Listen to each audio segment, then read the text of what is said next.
Hello and welcome to my little channel. Just want to take this opportunity and thank anyone that watches this. Your views are very much appreciated.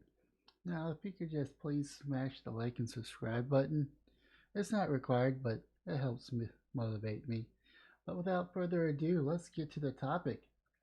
What now that Ruth Ginsburg is gone and what that means for this country? Unfortunately, she passed on at September 18th, 2020, which leaves a vacancy to be filled. So there's currently 9 Supreme Court justices at any given time within recent history, which means that if there's a case and it was split 50-50, then that ninth person would be the tiebreaker. Unfortunately, we do not have that tiebreaker now since we are now down to 8 Supreme Court justices, which could be a very big, impactful um, situation that we could be in. And this is where I'm actually torn or on the fence. A part of me thinks that we do need to appoint a Supreme Court justice as soon as possible, mainly because what's going to happen in a couple months during the election is over.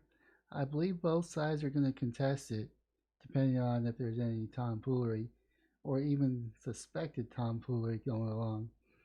I don't think the Democrats are going to accept the election results, especially on election day, since you got at least Facebook that I'm aware of that's going to be censoring Donald Trump and anyone that says that he won on election night.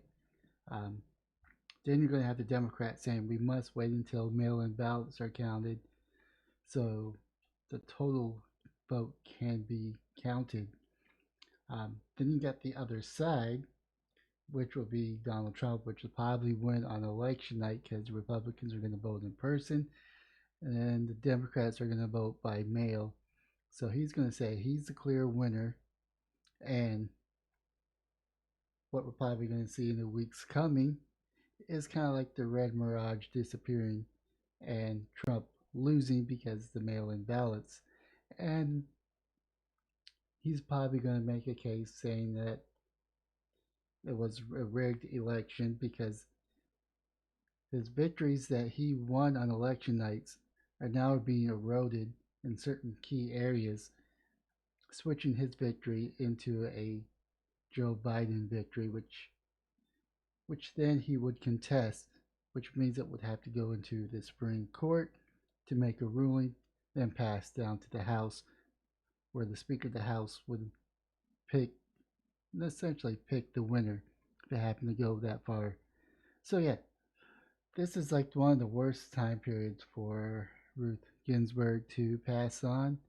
She did live a long life, a successful life, but unfortunately, she did what old people do, which is unfortunate. Hopefully, we'll move on as a country, we'll heal, despite which party gets elected. Hopefully, it's Trump. I'm betting on Trump. Hope I really am. So there's that. So, oh yeah, back to why I'm on the fence. I mean, personally, I think Trump should wait until after the elections because during the 2016, one of the Supreme Court justices, I think he passed away or stepped down. No, he passed away. It was Scolius. Um, passed passed away, and President Obama at the time wanted to appoint someone, but Mitch McConnell says no. We're here to oppose you. We're not going to confirm during an election year, which is now where Trump sees him in an election year. So part of me says fair is fair. Trump should wait until after the election.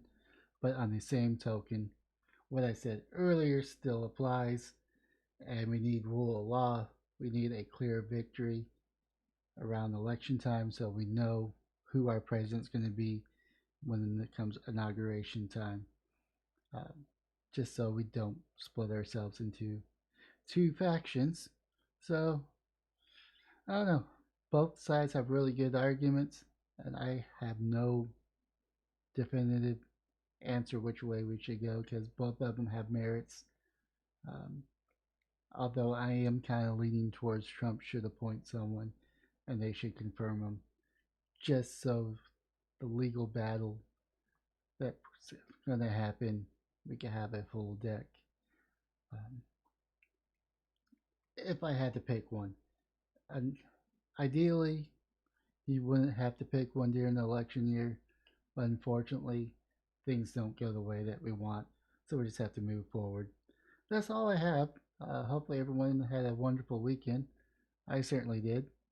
Um, like I mentioned before, it'll help me a lot if you could just smash that like and subscribe button. But most importantly, have yourself a wonderful day, morning, or evening.